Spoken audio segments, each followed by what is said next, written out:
कुंभमेळ्याच्या नियोजनासंदर्भात मुख्यमंत्री देवेंद्र फडणवीस यांच्या उपस्थितीमध्ये बैठक पार पडणार आहे। या बैठकीमध्ये कुंभमेळ्याच्या तारखा जाहीर होतील।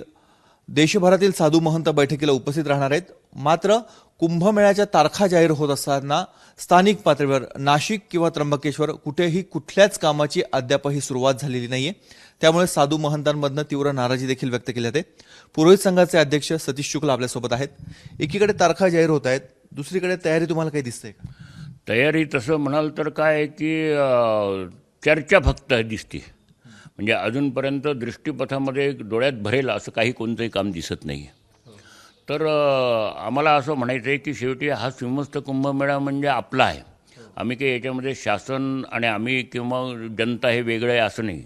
आपल्या घरामध्ये लग्न असल्यानंतर सर्वजण लगबगीने सगळ्यांच्या हाताने काम करतात, त्यावेळेस ते लग्न समारंभ उत्तम होत असतो। तसं हे आपलं लग्न आहे नाशिककरांचं। तर त्यामुळे देश विदेशातून येणारे जे यात्रेकरू आहे ते समाधानाने बाहेर पडले पाहिजे आणि बाहेर गेल्यानंतर त्यांनी नाशिकबद्दलची प्रतिमा ही उत्तम उद्गार काढले पाहिजे, हे सर्वांचं लक्ष असलं पाहिजे। तर यामध्ये कायमस्वरूपी पुरोहित संघ इथले जे नागरिक आहे यांच्या हजारो वर्षांची इथली परंपरा आहे।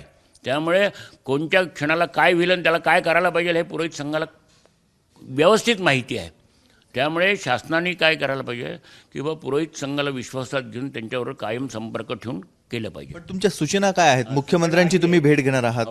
सूचना अशी आहे की तुम्ही एक वेळ काय बांधलं आहे आणि काय पाडलं आहे याच्याशी लोकांना काही कर्तव्य नाही आहे।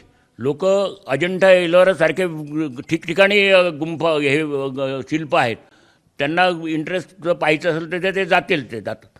तुम्ही आणि करायचं असेल तुम्ही करा, पण ते नंतर करा। आज सर्वात पहिल्यांदा प्रायोरिटी मध्ये लोक कशासाठी येतात? गंगेच्या पवित्र तीर्थामध्ये येतात। त्या पवित्र तीर्थामध्ये अमृत वाहिनी तिला म्हटलेले आहे, अमृत बिंदू पडलेले आहे। मग ते जे आहे ते कुठेही गोदावरीच्या पाण्यामध्ये शुद्ध जलामध्ये ते तीर्थ आहे, त्याच्यामध्ये सर्व देवदेवता तीर्थ असतात। तर त्याच्यामध्ये कोणत्याही प्रकारचं एक थेंबसुद्धा प्रदूषित पाणी जाता कामा नये।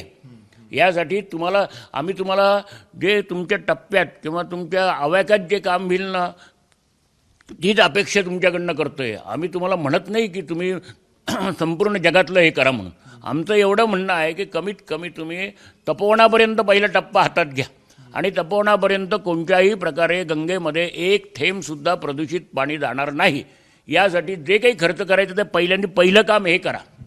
अजून साधुग्रामची जागा पण निश्चित होत नाहीये। हो ना, अहो गेल्या काही सिंहस्थापासून आम्ही सांगतोय की शासनाने आपल्या पैशाने, म्हणजे गजभिये साहेब असताना 3-4 माझा हा सिंहस्थ 67-68चा माझ्या कारकिर्दीतला पहिला सिंहस्थ आहे। त्यावेळेस शंकरराव चव्हाण मुख्यमंत्री होते।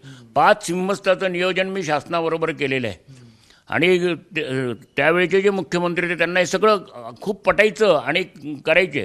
पण असं समजू आपण की त्यावेळेस पैसा कमी पडत असेल, पण आमचं असं म्हणणं आहे की एकदाच पैसा खर्च होईल, परंतु कायमस्वरूपी काम हे 500 ते 700 एकर जागा ही शासनाने आपल्या पैशाने कायमची सिंहस्थासाठी विकत घेऊन ठेवली पाहिजे।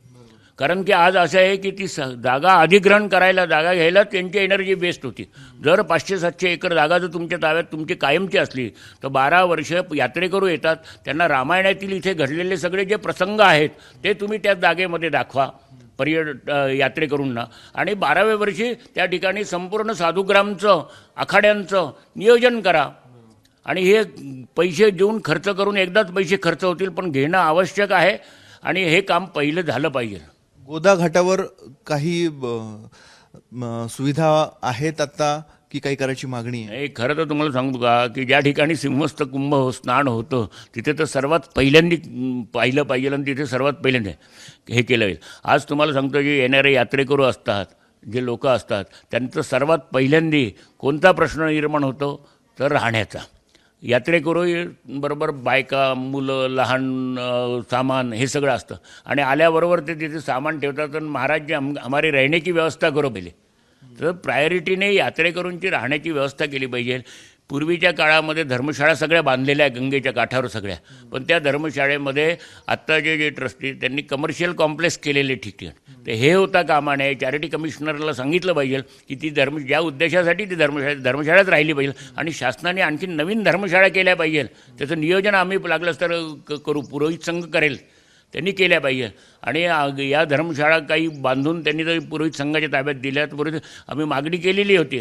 अजूनही त्यावेळेस काही धर्मशाळा एक बांधली, पण ती अजून पुरोहित संघाच्या ताब्यात दिली नाही, कारण कंप्लेशन नाही आहे म्हणून.